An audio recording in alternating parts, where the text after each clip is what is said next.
All right, everyone, we are back here on Twisted Remedies podcast. I am here today with not only someone I worked with, but someone that I consider a friend of mine. So this could get out of hand. My guest today is Lieutenant Jason Wetherby from St. Albans Police Department. Jason is a lieutenant there, spent many years there. I'll have him kind of talk about how all of that started and his path to law enforcement later. He is also a certified peer support team leader.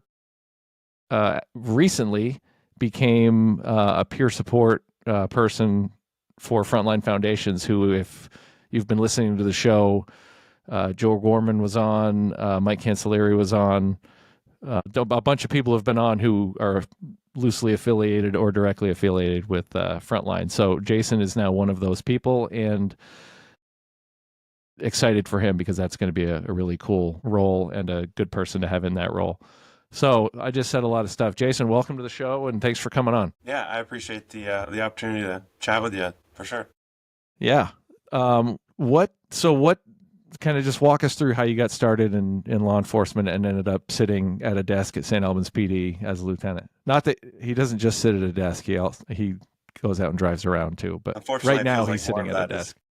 Is behind a desk now, but, well, it's a long story, but not really, I guess, right? It seems like it was a blink of an eye. I was just having a conversation with someone tonight, and I'm like, 1 minute you're sitting there with an idea in a college classroom, and now you're 20 years down the road. But, yeah, I mean, I grew up in the area in Vermont and worked on a farm growing up. Joined the volunteer fire department at, 16. Really enjoyed that. My grandfather worked in the Department of Corrections, and he really kind of piqued my interest more in law enforcement in my college years. For whatever reason, that's just kind of where I landed at Castleton. Did some criminal CJ classes there, got a degree. I started working Parks Patrol for St. Albans PD one summer. One of the kids down there that I went to school with, he's like, oh, you got to do this. Check this Parks Patrol program out up at St. Albans. He says, it's kind of cool, good money. I think you'd have fun. So I did that one summer, and the captain at the time, he calls me and he goes, how would you like a full-time job? That sounds great. Why not? I started, I think I did a year, maybe a part-time, and then jumped right into the full-time class. And that was in 2005. I started here at St. Albans. Yeah, I'm still here. I've done a lot of cool things along the road. I did a lot of stuff in traffic enforcement. I was a canine handler. I've been on our tactical team for a long time. I'm the commander for that now.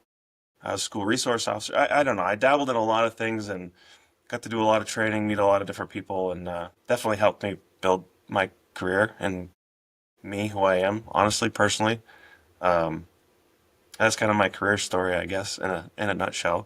Yeah, and you had, do I remember right, that you had some volunteer fire service along the way as well, early on or still? Yeah. I in high school I joined the local fire department. In college I was on Castleton Fire, and I don't know, 10 years into law enforcement career, I did a little bit with the St. Albans City Fire Department. Didn't necessarily work out with time. And I'm currently now on the Fairfield Fire Department volunteer department at home, and I really enjoy it. It's especially now I don't have to tell anybody what to do. They tell me what to do. Still get to do the cool things and play with the big trucks, and I don't know. It's rewarding. It gives back to the community. It fulfills me and like-minded people, good group of guys and gals. Yeah. So yeah, service has been kind of a recurring theme throughout I mean, you said this all sort of started, the idea of this started when you were young. So like service has been a piece of that for a long time. Yeah, yeah. Somehow along the way, I've always been, don't ask me how, but just volunteering for certain things and giving back to people and trying to make myself better along the way and those around me, I guess. Doing what I can with what I got. So I was thinking about this. You and I think we had met. You weren't there when I worked at St. Albans the first go around in the late '90s, which just dated me. But I think you and I met somewhere along the way when you had the dog before I had come back to the PD. But I know that, like, I knew of you. I knew who you were. I think we had, loose kind of interacted here and there.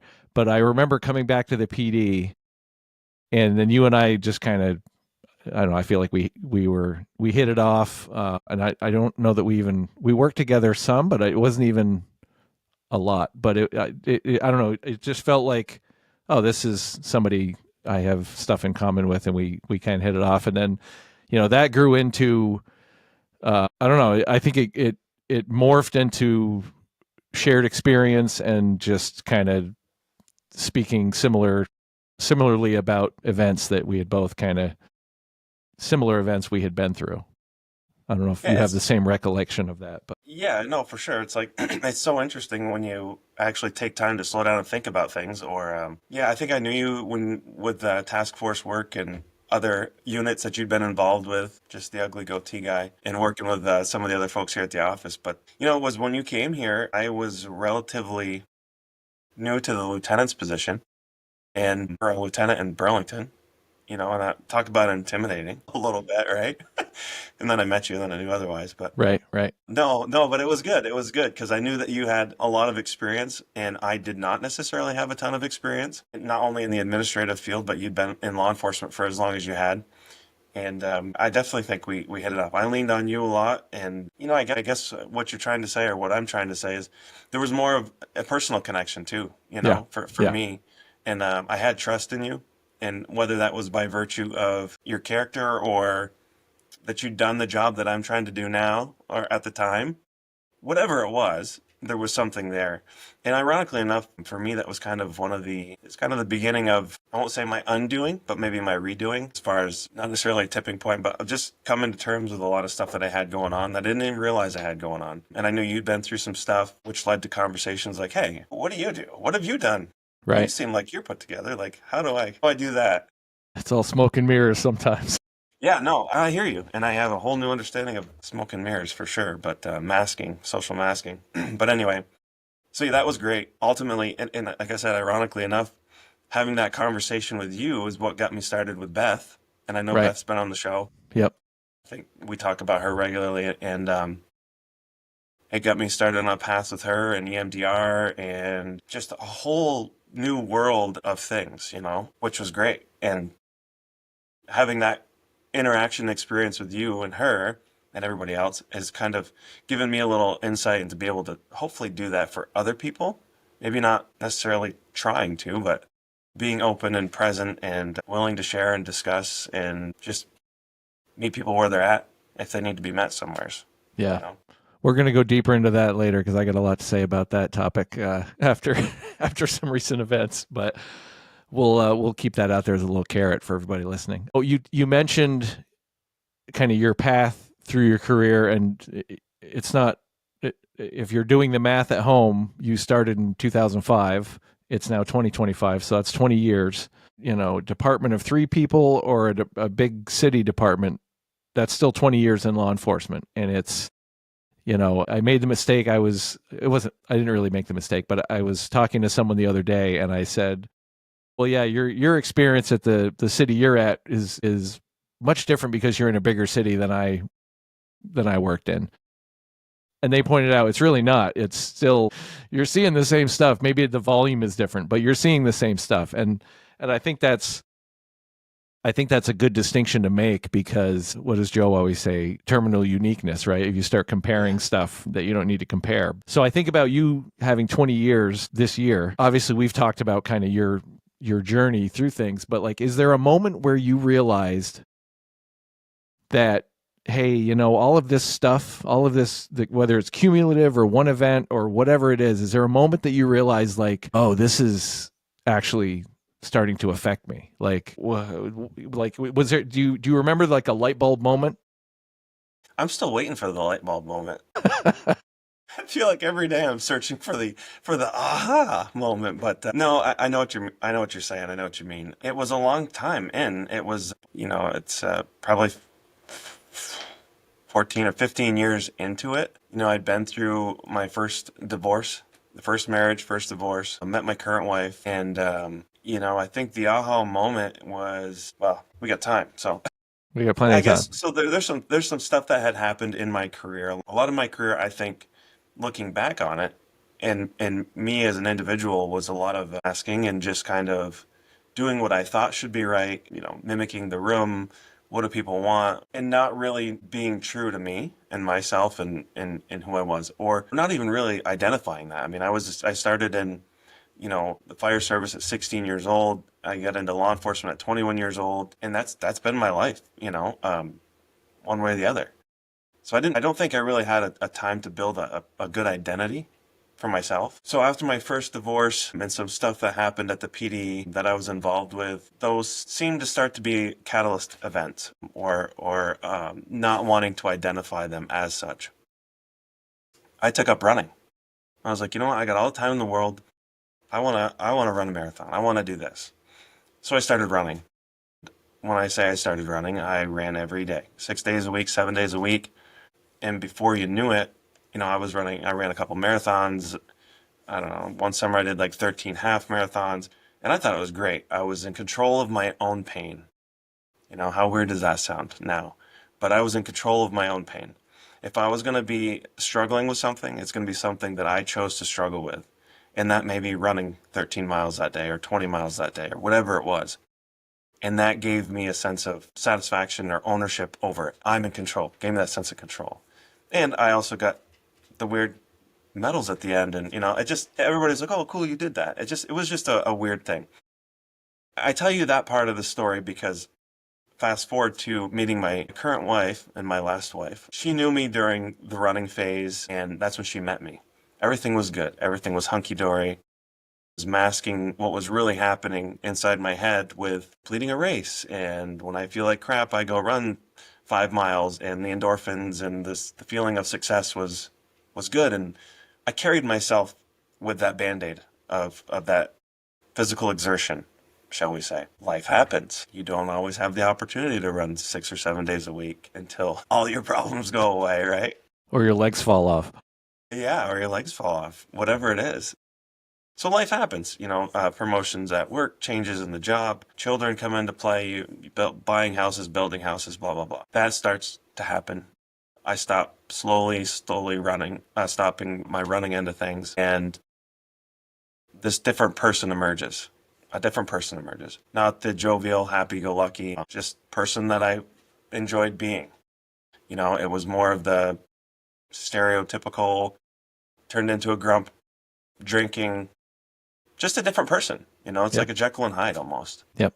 And, she had the wherewithal after putting up with more shit than she should have, probably. Well, not probably, more shit than she should have. And to this day, still has the wherewithal to tell me the things that I need to hear and bring to the forefront those things. So when that first happened was, I think, around the same time that I came in here asking you, like, you ever talk to anybody? What do you do? How do you make this work? Where do I start? Right? And that just opened a whole new chapter, several chapters in my life and my being. Yeah. So I think that was a that long answer to your masking, question. no, that's good. That masking you're talking about, though, is, I'm sure it's not unique to first responders, but I think we get so good at it because you're so like your little group, right? Like I think about, like, I did that too. I was the guy cracking jokes, always, sarcastic, throwing, but the more that went on, the number I got, and I've never really asked anybody this, but I would wager that the people that I worked with daily had no idea that I was like, that I would like. So that mask that you're talking about, like, that's an effective facade that goes on. It's Well, I mean, think about it. For me, anyways, the kind of the way I've started to be able to process it is you think about our careers and what we do for work, and you go from a traffic stop, could be a normal traffic stop, everything's just happens, you go to a dead body.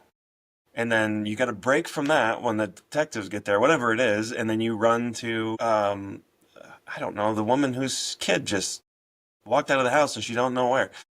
It's those are the examples I kind of use, but over time, you have to become a professional at masking. Like, I'm not going to go from the dead body where that carries a whole lot of different emotions for different people.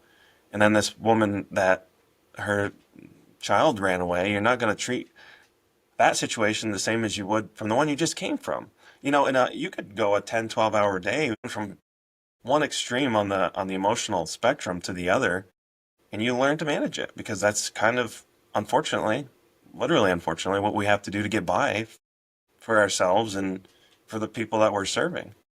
And that's just kind of the way I looked at it, and that becomes the norm. That's the mask you put on. For me, what I put on and took off. And the problem is you change the mask so much, is you try to have a mask at home when you go home, but the people that truly know you and know what you can be see through the bullshit. That's what it was for me. And there comes a point in time where the mask just doesn't work. You just burn out. No, I don't think a lot of people at work, they probably say that some things changed or I had changed or whatever, but I don't think a lot of people know or knew. right. So looking back on prior to that, we aren't going to call it a light bulb moment because you're still waiting for that. But the moment when things started to shift, prior to that, looking back, are there times where you now go, I should have recognized it at this point, or I should have recognized it at this point? I know that's easy to say now, but I think the benefit of talking about that is, somebody listening to this goes, oh, there were moments, and then maybe they're like, oh, I'm in one of those moments now, and then they can fast forward to the the shift and not wait 13 more years or whatever. Yeah, no, yeah. I mean, I think when you really look back, I'm sure there's a dozen times, socializing with, not having friends with anyone other than police officers could have been an indicator. The amount of drinking that I was doing, the lack of feeling or emotion. People talk about numbness, and unless you've experienced it or are experiencing it, it just sounds like another cool term that people say as far as numbness goes. When you go to family funerals and you just don't feel anything. When you go to a wedding and you don't feel anything. Things that are, for most common folks, I guess we should say, normal people would be, use that term loosely. It triggers some sort of emotional reaction in life. And when you stop having moments that are triggering emotional reactions, that should be a sign. That should have been a sign for me a long time ago. I missed that sign as well. I drove right past that sign at high speed. Yeah. And it's just like, but I think that's just kind of what you do. Like, oh, that must be the job. Like, how am I supposed to feel any different? Am I supposed to feel any different? Should I? Shouldn't I? I don't know. I never had really a lot of people to have an in-depth kind of conversation with. Like, part of what I do now, I position and I go to the academy. I'm a training assistant at the academy for each class for a week. I try to tell some stories about these things and make it real and bring it to the forefront and plant the seed, and have that conversation while you're still in the academy, when you come back to this office and you're on field training, just to be like, if this happens, it might not, but if it does, talk to somebody about it. Talk to me about it. Ask a question. Because saying, oh, it's normal, suck it up, get over it, and keep going. It is a method. You will not fare well in a few years. I can tell you that from personal experience. I don't know if I answered your question because I tend to ramp.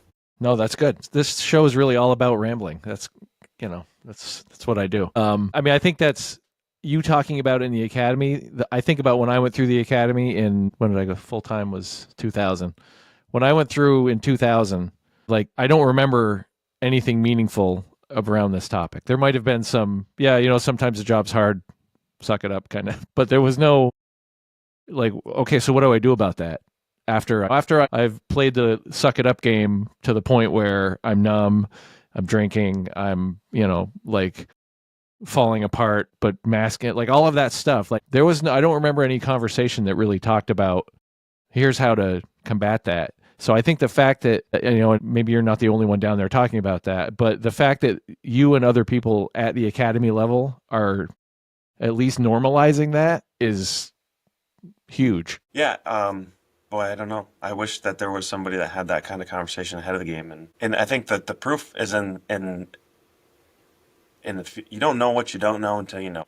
And when I started doing some of the EMDR work, I think in general, me as a person, I'm like, I've always been able to find a quick fix. And I think that's another thing that can lead to a problem in our mental health journey and recovery as first responders, and some people in general. It doesn't have to be just first responders. But think about what every one of us does for work. If there's a problem right now, we have to figure out a solution that is going to be safe, effective, and cause the least amount of harm to the least amount of people as effectively and quickly as possible. And then if that happens, great. Everybody that should be safe is safe. The world goes on. Well, and we don't have the luck. Well, I can't say we anymore. You don't have the luxury of getting it wrong. Yeah, there's the expectation is you don't get it wrong. You have to be right and you have to make the best of your decision in the moment. And boy, it better be a good one. Yeah, and you always hear the adage of even if it's the wrong decision, make it and go with it. Yeah. In some situations, right. Because standing there like a squirrel in the middle of the road, wondering which way should I go to not get hit, is going to get you hit. So you have to make those decisions, stick with them, work them through. Now, I preface that with this story because in life, it's like, oh, for me, okay, yeah, I'm reacting this way when somebody else does this. Let me read this book. Boom, cool. I think I'm better now. Oh, wait, it's a month later and I'm doing the same thing again. Oh, I went and saw Beth once or twice. I'm fixed. That's not going to happen anymore. Correct. That's a hard pill to swallow, and it's hard. It was hard for me and a lot of people, I think. You're trying to take 15, 20 plus years of, wiring this motherboard in your head. You're trying to break that solder, put it to a whole new different connection and rewire it and keep that solder strong and make that electrical path go that way now. And that's not something that happens overnight. You can't undo. And I think you're learning how to solder in the process.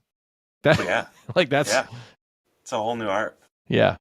It's a whole new art. It's a whole new world for sure. Yeah, that I and a lot of people, I think you just totally forget about.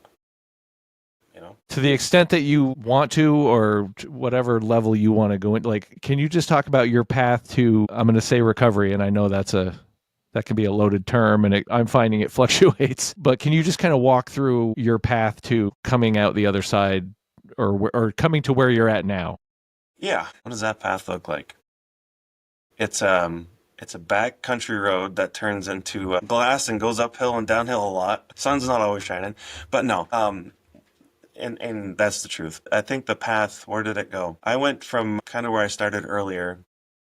When the masking techniques didn't work, I found I have a family and I have a woman. I guess I can't really put into words what she actually does to support me and bring me back down to earth sometimes. And that was kind of a struggle at times. I got to a really low point. I was drinking a lot, depressed, the thoughts in your head that nobody should have. It got really low at one point. And that was even after I started. And I think that was another part of the discussion that nobody ever has with you is to get good things, you got to work hard. And whether that's going to the gym to get jacked, you don't go once and get that, that body. You have to keep going, and it's hard. So that's part of that journey that I didn't have the conversation with anyone with, but it's going to suck, it's going to be hard, it's going to struggle. So coming to terms with that, having the intestinal fortitude to keep going and pushing and pushing and pushing and pushing, I guess was difficult, and is still difficult to this day. But as far as the path goes, the journey goes, it's having that, you have to have the mentality to keep on looking for new things to do, being consistent with the things that work, and not laying off. At Twisted Remedies, it's jujitsu stuff, and you've talked a lot about that on the show, obviously. It can be a lot of things for a lot of people. I started doing the Qigong meditation stuff. If you'd have said Qigong or meditation to me 5 years ago, 4 years ago, I'd have been like, okay, dude, sure. But you have to open yourself up to be able to try things and be consistent with that to see if it's going to work. So I do that stuff consistently, try to do it consistently. And I can tell you when I don't, I know it, and everybody else knows it too. That whole answer was a very effective way of explaining my journey all over the place. All over the place. Yeah. Were there And any milestones that I mean, obviously you mentioned EMDR. Like I remember you and I sitting in the office you're in right now. I was on the other side of the desk, kind of where the camera is, and we were having this conversation, and I was probably rambling because that like I remember I was this was like a relatively newfound thing for me as well at that point. So I was like, I got to share this with people. And kind of like, I mean, that's what led to the show ultimately too. But like, I felt like I have to share this so that other people can find this a success. And I remember talking to you about EMDR, and you had this look on your face like, what? And I think I even referred to it as I often do, as voodoo magic. And I'm like, it's going to feel crazy when you first go in there and she's waving her fingers. But trust me, let it work, trust the process. And so like when I think of milestones, for me, that was the right EMDR therapist was a milestone. Anything jump out for you as something that really tipped the scale? Yeah, no, I appreciate that question because I never thought of it that way. I never thought of the milestones. I don't think we ever think of the things that are like, I don't think everybody gives themselves credit for, where you've come and where you are and whatnot. But so I appreciate that question. EMDR was a big thing, for me. Yeah, it's voodoo magic, right? One of the first times I went and actually did the EMDR with Beth, I was skeptical, but man, what a crazy ride that was, and it wasn't necessarily even there. It was the emotional roller coaster there, but it was like the following night or nights. And for me, it was always, I at least attached my cart to this horse of if it's a good session, I'll have some weird dream or something. And, and usually I'll sleep better. I went from sleeping 3, 4, 5 hours a night to like actually being able to sleep, that was a milestone for me, making connections, remembering things that I had totally forgotten as we do these EMDR sessions. Good and bad, unfortunately. Yeah, but no, for sure. Absolutely. Yeah. So that's a milestone for sure, is you'll be sitting there and as she's doing her fancy thing towards the end of the perceived end of the session, something else will pop into your head and be like, where does this come from? And then you get to do a little deep dive on yourself and let your body do its thing. And, dreaming is an interesting concept now for me anyways, but just kind of exploring those things and letting your mind go wherever it needs to go to unpack, and I think another kind of milestone was, I think kind of maybe an eye opener, maybe not even a milestone, is when my son was born. I think I was still I wasn't doing EMDR at that point. I was still very emotionally numb, but that moment, there was a moment, several moments after he was born, where I had this overjoyed an emotion that I hadn't felt in years. And I was like, holy crap, what is this? Like, that's normal, I guess. It's like, what is this experience I'm having? So that was kind of a little, carrot that was dangled in front of me. Like, these are feelings you can still have, bud. And then on top of everything else that existed after that, it's like learning to walk again. I've told some people that it's learning to walk again. Yeah. How do you feel happy? Like legitimately happy? How do you feel sad and upset? And all of these things that you should be able to feel, and then being able to manage that again. Those are moments that kind of stick out for me. Having conversations with my wife and family, and every little progress for me is important. It could be the way I react to a situation at home and having the wherewithal to not automatically respond, but be able to catch myself, hopefully, before I automatically respond, be able to recall from other situations and be like, okay, the last 25 times I've done this, it's been a bad result. And try to navigate a more effective way of being present and in doing those things. But it could be anything. It could be a conversation you have with someone on the street. It could be a conversation with a coworker, a family member, someone at the academy. Little wins are big. Are big. Yeah. I think so. I don't know if you consider this a milestone, but this stuck with me. You told me this story, and I'm probably going to get it wrong.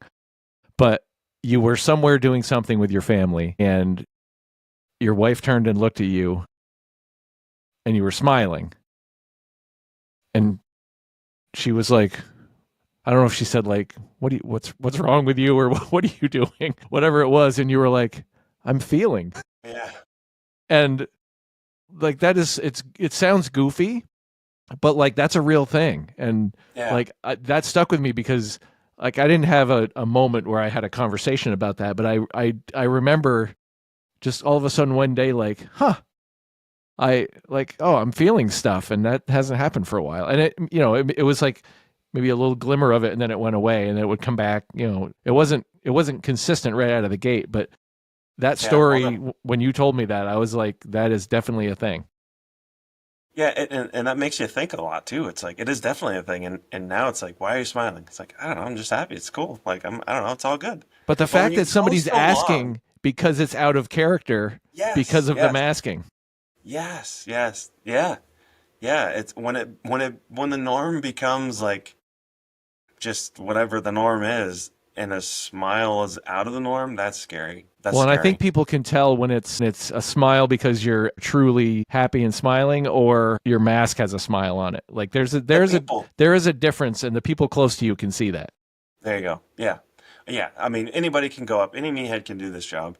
Anybody can go up and in front of an audience and smile and tell a song and dance and be like, that's pretty cool, but they see what's presented to them, but they don't know what's behind the mask, and the people that are closest to you often face the brunt of a lot of that, unfortunately. You talk about other things that are aha moments. Pictures are big, right? Like I like to take pictures of the family and out and all that good stuff, and there's a picture that's in my bedstand, and it'll be there, and it'll go with me on wherever I need to take it. And I hate the picture. I hate it with a passion. And it's a family picture at Christmas. We're all standing in front of the Christmas tree.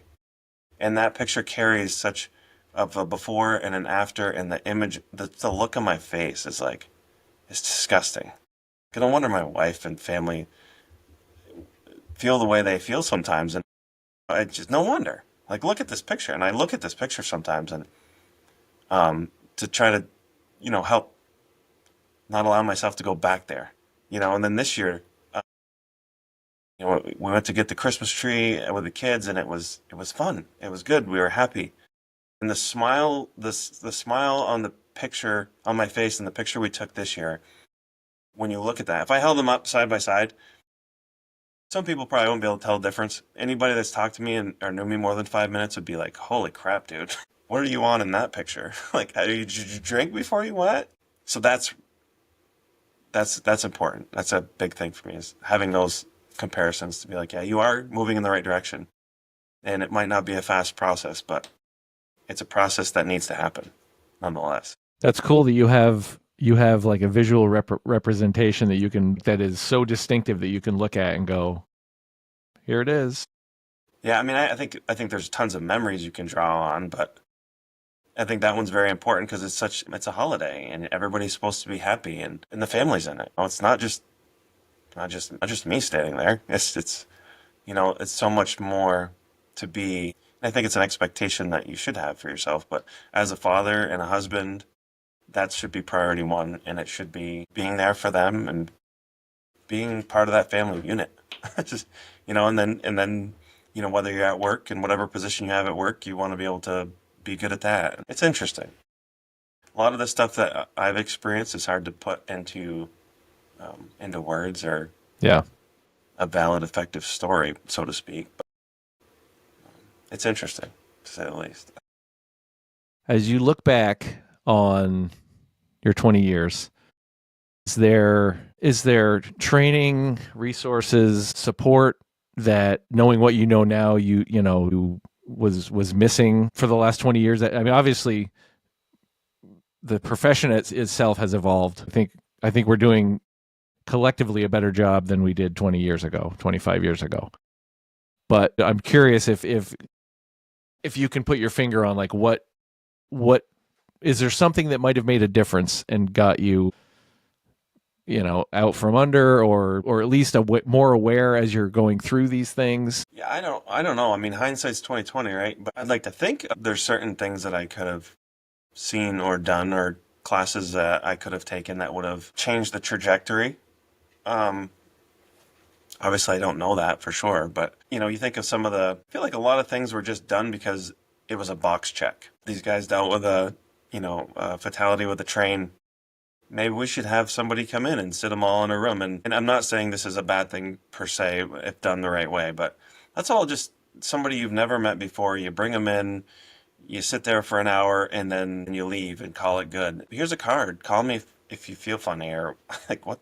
Well, and that's not like, I've been in those where that works for some people, but there are some people that is inherently worse for their processing or whatever they're working through. And I remember a friend of mine, I still see him. We were in one of these after, I think it was one of the homicides in Burlington, and he was there, and the person is going through their debrief spiel.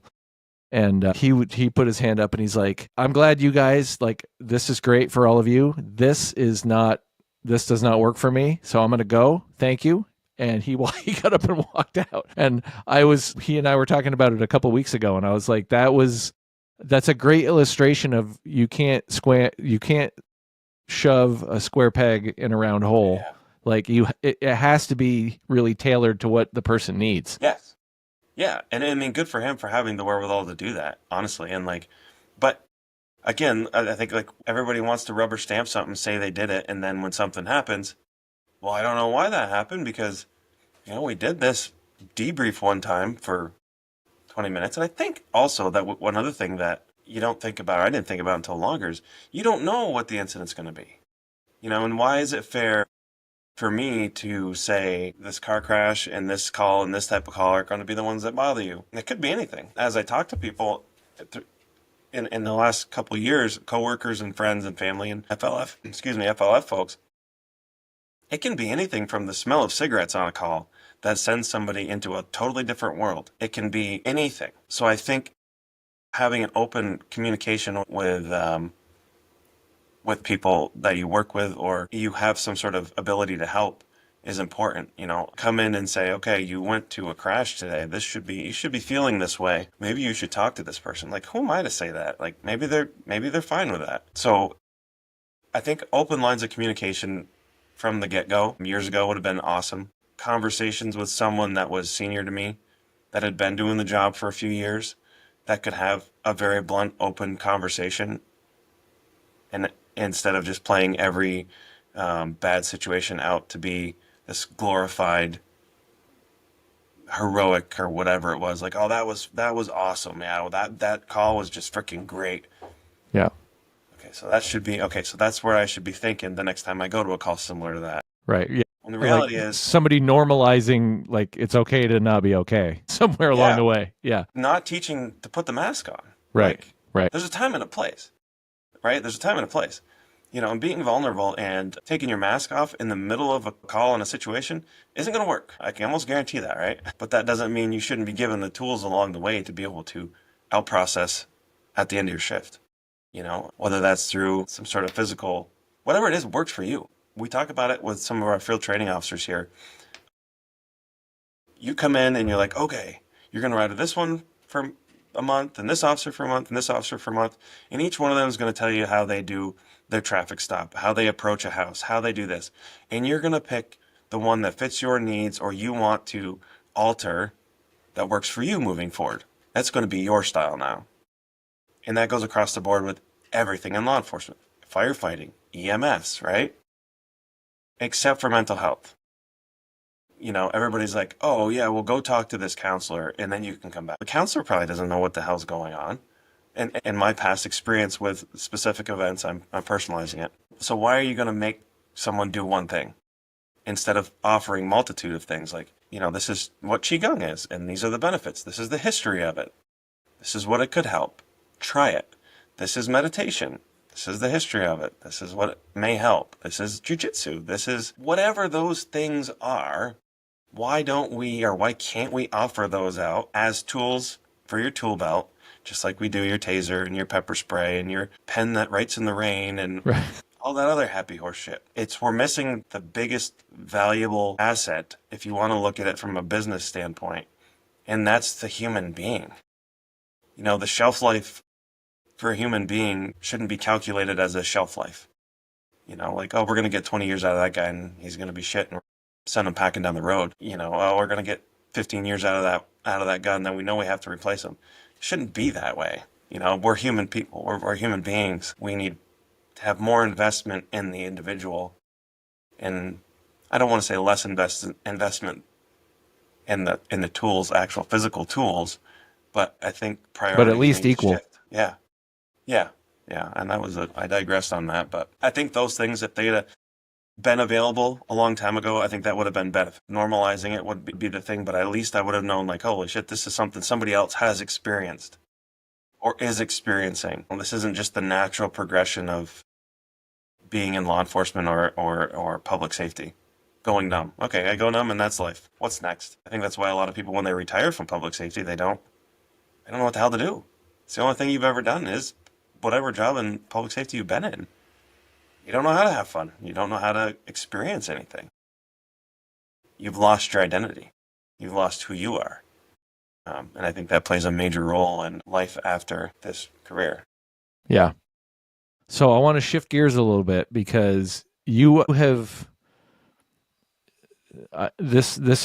your story is a cool like vignette of, you were going through what you went through, you did some work, and now you're a peer counselor. You're still doing work, I'm sure, but that work, that work evolves over time and it changes and it ebbs and flows, obviously. But you're now doing peer counseling, and can you just talk about like what got you into peer counseling? What's the goal? What's your approach? What kind of sparked my, I don't even want to say interest in it, but it's more of a passion than an interest. And it started for me, I think, at home.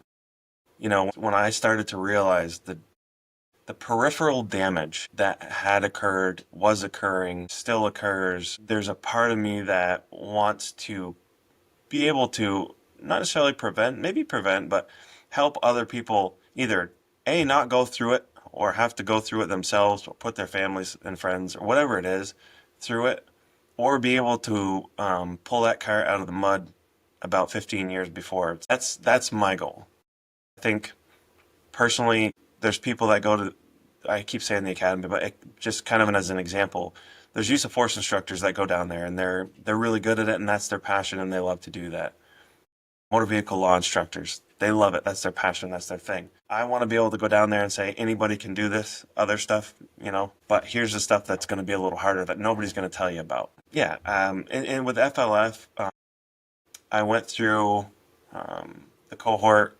Oh boy, it's been a few years, couple years now, 2-3 years now. 20, I don't remember specifically. It's been a little while. That was a good experience, a great experience for me. Down in Bellows Falls, it was a week long. I probably wasn't a good student, if you want to say student. I probably wasn't a good participant at the time. It was good that I went through when I did, but I was still going through and being judgy at the time, like, oh my God, really, this is what I have to sit here and listen to somebody bitch about. That was me personally. By the end of the week, I started to get it, and now I really get it. Joe Gorman, he was on your show. What a guy, like, unreal. Like, I'm so grateful to have met that man. So humble, and grounding. You're not supposed to compare things, but if there's anybody that should be given a pass on being able to be an asshole, he's been there, he's done that. So he's an inspiration for a lot of people, and for me, he's come so far in his mental health journey that, he started to, he clearly, he saw something in me and what I could give potentially to people, and he reached out to me and said, hey, we're trying this peer support thing, peer support associate stuff. What, something you'd be interested in representing for FLF and law enforcement? And I was like, oh my God, super honored. But I took some time to think about it. And I really had to do a lot of deep diving and hot conversation with my wife. And because I tend to do things that derail me personally. So I didn't want this to become that. But nonetheless, it hasn't been a super heavy lift. But when you do have an opportunity to connect with someone, it's worth it. It's well worth it. And I always try to put my heart and soul into that. The answering of your question, making it so people don't have to necessarily go through the same crap we went through. You're going to go through the traumas. You're going to go through it by virtue of the line of work, but you don't have to come out of it the same way. You don't have to be. You don't have to be in that dark hole as long. So that's kind of my kind of what got me into it in a nutshell is a different kind of service, I guess. Families really, I really like to talk to the husbands and wives of families and let them know, by statistically, I should be divorced again right now. I should be, but fortunately enough, I have the wife that I have, and she's something. She's a blessing in disguise. I don't know if it's scary or if I should be scared or grateful some days, but no. But yeah. So anyway, helping people out, getting them there where they need to be. Well, so the carrot I dangled earlier, I think this is timely, but so just an example of things going full circle, right? Whatever year 21, I think it was 22, because I was back from when you and I had the conversation in your office. I think I was back from treatment, or was I before that? That was pre. It might have been prior, actually. I think it was pre. Yeah. Okay, so 21, that would have been 2021. I had only been at the PD a couple months. You and I have this conversation. I'm not like, I wasn't a peer support anything. I was just somebody who had some lived experience that I was sharing it with you. And then you go through your stuff, I go through my stuff, and we're on our individual tracks. And then fast forward to 2025, and here I am like, oh, I've done all this work. I'm on cruise control, and 2025 turns into a giant kick in the balls. One thing after another this year, culminating with, I put this out on Instagram, so this isn't a secret, but I had to make a expedient trip down to Florida because my mother was in the hospital. She's still in there as of right now, doing better. But I'm down there, and things are unfolding that I had not counted on. And you had been checking in true peer support. You put your peer support hat on. You had been checking in regularly. And I remember a time where I'm having a very uncomfortable conversation, or helping my father have a very uncomfortable conversation with the doctor. And I'm immediately back in first responder mode because I have to solve this problem. Like, there's no time for, like, at that point I had to put a mask on because I have to work through this. But as soon as that moment was over, I was like, I need to take a walk. So I went to my rental car in the parking lot in 90-degree heat and fell apart. And I remember, I think I texted you. I couldn't talk, so I must have texted you. But you and I were texting back and forth, and for whatever reason, it was like the tables had completely turned, and now I'm sitting on the other side of the desk going, do you talk? What do you, I don't know what to do. And it was, I remember, like, once, after the moment had passed, I was like, and I think you and I talked about it when I eventually talked to you on the phone down there, I was like, that was a pretty cool moment that, like, I guess I'm trying to say a few things. The journey is never really over, right? There's bumps in the road. For those I will have done this after this airs, but I'm going to Frontline next week for the cohort that Jason went to. Really just because this, all of my practices and all of the stuff that I rely on wasn't keeping up with everything. So, like, I'm going there to reset and put the monster back on the shelf and, put things back where they go and get some, just get a reset and get some more tools in the toolbox. But it was crazy to me that, you were able to, you filled that void that in that moment. And I'm very appreciative of that. So, yeah, I think there's a lot of things that we should do as we go through these things, and I think the wisdom that comes, if you allow it to come out through these experiences, is just amazing. I said to my wife not that long ago, I'm like, oh my God, I'm 41 years old and I feel like I just barely am growing out of my juvenile brain finally, It's like, what the fuck? But it's interesting. I had that shared, sort of a shared situation with my mother, and then no, so I had that connection of knowing to a degree of what you were going through. I think that I've had experience in my life, we all have, where we left things unsaid because they were uncomfortable for us. And that's a problem that I have, when I was a freshman in college, I didn't go to my grandfather's funeral because I was sad and uncomfortable. And that's a decision that I have to live with, and that's an extreme, but there's so many things like that I remove myself from that discomfort because I didn't want to experience it, that you never get back. You don't know when that last opportunity is going to be to say what you need to say, do what you need to do. So in your situation there, I mean, it was just natural. It wasn't one of those things that was like, oh, I need to do something to get back to that. It's just, that's the beauty of it. When you let things happen, when you let things happen organically, and on their own, and you just flow with it, it just happens. It was good, I guess. As bad as it was good timing. And I try to let things just happen like that. I know that if you force things, it's not going to end right. It's not going to end right. And honestly, the emotional feeling I get now from having the hard conversations that nobody wants to have, it sucks in the moment, but afterwards I feel so much better. You feel so Yeah. much better about it. Like, you know what, this person, and it doesn't have to be an extreme of a family member or a parent. It could be a work decision. They might not be happy right now.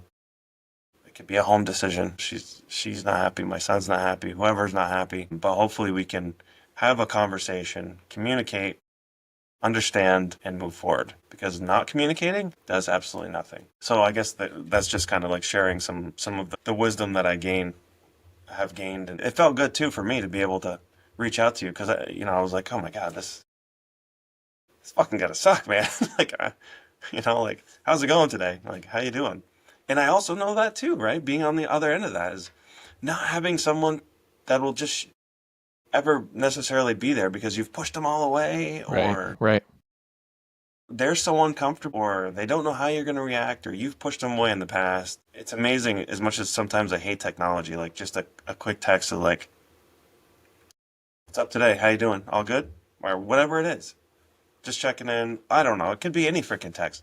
And it's just that. It's like, hey, how's it going? Yep. Somebody's thinking of you today for that split second. Right. When those things pop in your head, maybe I should call such and such or shoot them a text. It pops in your head for a reason. Just do it. It takes 2 seconds. What are your thoughts on, I know, I saw the transition of stigma over the years. It started to, it was losing ground as when I retired in 21. And then at St. Albans, I felt like there wasn't a ton of stigma around this topic, but I'm curious what your take is on just, and I don't mean St. Albans in general, but like on the profession, is stigma still losing the fight? Are we headed in the right direction? I think if you look at it nationally, we're still losing the fight. You can look at the ODMP stuff or, any headlines, unfortunately, on a given week and see that. Well, maybe. I'm not going to generalize, but, you say not necessarily about sound. I am so proud of like being in the spot that I'm in with this department as a whole, with the men and women that work here. Holy crap. Like, excuse me. Mike and Lila came up from Frontline last year, a little over a year ago, and they did like a 4 or 5 hour class.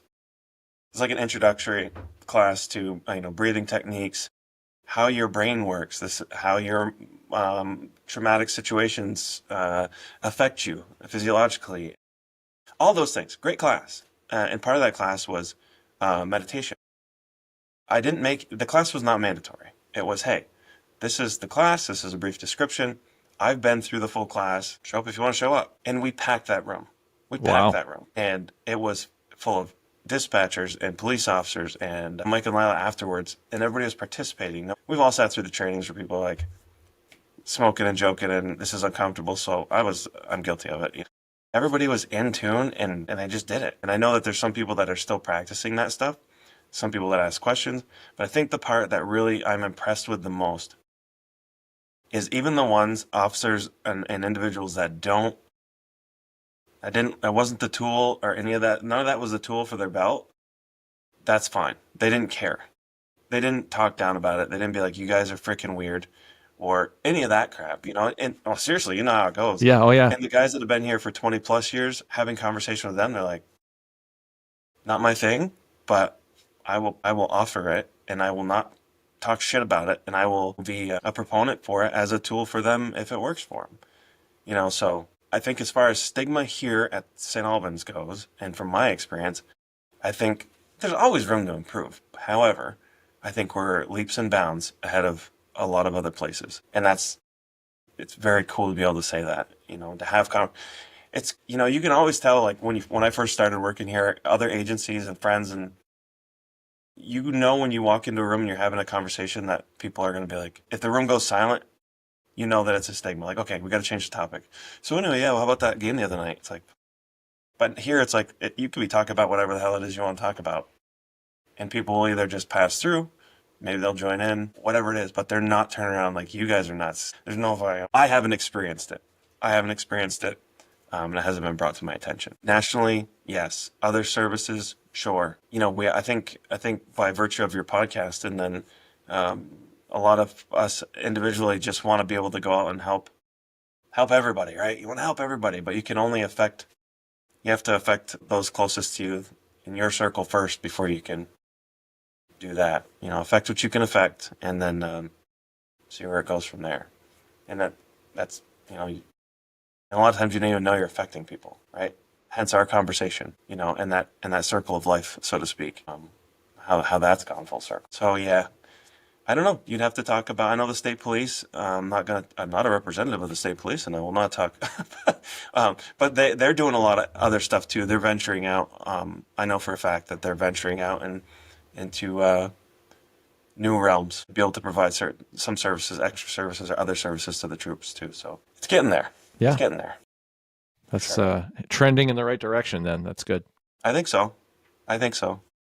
It's just, it's like anything else, right? You got to have somebody with their foot on the gas, or at least feather in the gas. Right. Sometimes putting it to the floor isn't going to solve your problem, but you have to have consistency. Just like in our practices, to make any kind of change, you have to have consistency. And I think it's getting there.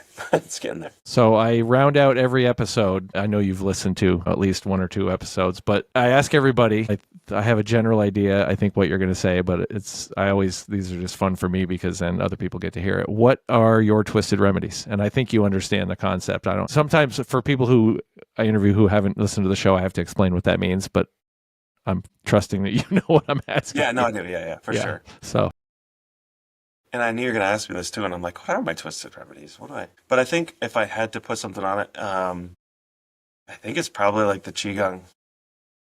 And if you don't know what it is, look it up, but it's like, it's cooler than yoga. But it's interesting. It's good stuff. And talk about stigma. Like when I first started doing it, coming back from FLF, I was like, it's looking right. Or I get up early and do it, and then the wife's coming out, and I'm like, I'm just having coffee. What are you? But to the point now where it's like, they don't care. It's just I got videos of my 3-year-old like doing his own little version of, the fluid body movements and Qigong. That's been cool for me. I really enjoy it. It gives me a couple things. As I get older, it stretches me out in the morning so I can move better. And it opens up a lot of, it allows my energy to kind of flow through my body, opens your brain up, gives you time to be present physically and emotionally. And the really fun part is when you get to go, I didn't talk about the retreat. I know you're ending this, but did a retreat with Frontline Foundations, and I got to share an experience with Josh Coates, who's one of the clinicians, counselors at Frontline. At Lake George, it was windy. Oh my God, the wind was like beating us, but we were out on this dock on Silver Lake, and we just did Qigong that morning for 20 minutes, 25 minutes, and just being able to be there, be present, go through the motions, feel the rain and wind pelting off of us. But it was just a very cathartic experience, especially to be able to share that with someone else. And if I don't do it, if I get lazy and I lay off, that's when I really notice how much it is actually making a difference. Having that time to go through that. So, yeah, Qigong is, that's my twisted remedy at the moment. And I think it's important to mention. You cut this if you want. I think it's important that we need to realize. I think we need to realize that we can have more than one twisted remedy. We can have more than one thing that we're right now. And I think my running story is a perfect example of that. There's a time when I couldn't run and I didn't know what the hell to do. Or maybe a time when I'm sick or physically incapable of doing qigong. I don't know. And then what do I do? Well, this is part of why 25 for me has been the way it is, because January I hurt my back, so I was laid up for probably a good week and a half, 2 weeks. Right after that, I got COVID. Right after that, I was having crazy headaches, which led to spectacles, and then all the stuff with my mom. So I wasn't able to, like everyone listening knows, jujitsu is my big thing. But when I can't train, and that's part of my reason for going to the cohort coming up is I need more stuff in the toolbox so that, okay, I can't train today, or maybe I just need a little extra today. So I'm going to do qigong in the morning, and I'm going to do whatever. And I've been trying to create a routine on your own, and I feel like I'm sort of like a fish and floundering here and there. But that's a real thing. Like when you can't rely on the thing you rely on, it's noticeable, and recognizing that is an important thing. Yeah, for sure. Absolutely. Well, that's a good one, and Mike will be happy that you said that. Yeah. He'll appreciate that. Well, it's easy. Not necessarily easy to do, but it's not like one of those things where you need to make a lot of noise and you don't need to go out and go away to do it. You can do it in the hotel. You can do it in the living room. Like you can do it outside wherever. Like it's just one of those things you can do. Do it on the beach. It doesn't matter. You're it. So you take it with you. And there's some cool stuff too, like the guided meditations, the guided qigong online, YouTube, all good stuff. All good stuff. It's just being open-minded enough to be able to try new things and accept those things. And I think in this profession, we're not always willing to do that. But there comes a point in time where your give a damn's busted. I don't give a damn what other people think at this point. Yep. Yep. Like the important part is now me and my family. It's not like what you think of me. If I look stupid and weird out there to you, cool, but I'm in my spot. I'm in my zone. Good stuff. Anything coming up you want to plug? I mean, I know you're like a lieutenant at a police department. You probably don't have much to plug. Warrant around that? No, I'm just kidding. Yeah, I don't know. I guess as far as plug goes, I always recommend people check out Frontline Foundations. Check out their website. They're really expanding their network, so to speak. There's the Peer Support Associates. There's a representative for police, fire, EMS, military, dispatch. That was one of the hardest things for me was when I reached out to them. I'll never forget it. I just had an argument with my wife. Should have happened. And I'm like on my phone like, oh my God, I got to find something to do here. How do I help myself? What do I find something? And I literally stumbled, I think, across the website. And then I sent an email or shot a text or did something interactive on the website. And like freaking 10 minutes later, I'm getting a text message like, hey man, you free for a call in like 5 minutes? And I'm like, holy crap, someone called me back or actually got in touch with me. And then I'm having this conversation like locked in my bathroom 15 minutes later. So I tell you that story because that was Mike. They're very receptive and responsive, and there's a bigger network now than there'd be a phone call or text message. It can be an email. You got to get that ball rolling. Find the right fit for you. Check out Frontline. And even if you don't think you're at a point, you never know what point you're at. If you're not at a point where you think you need to go to Frontline, cool. That's great. Then go now. Right. Don't wait till the wheels are coming off. Yeah. Add some tools to your toolbox. Educate yourself on what would, and probably will happen, and grease those skids. Like I got some newer folks here that I'm like, oh now. Awesome. Well, this has been cool. Strange because you're like a mile and a half from me. Yeah.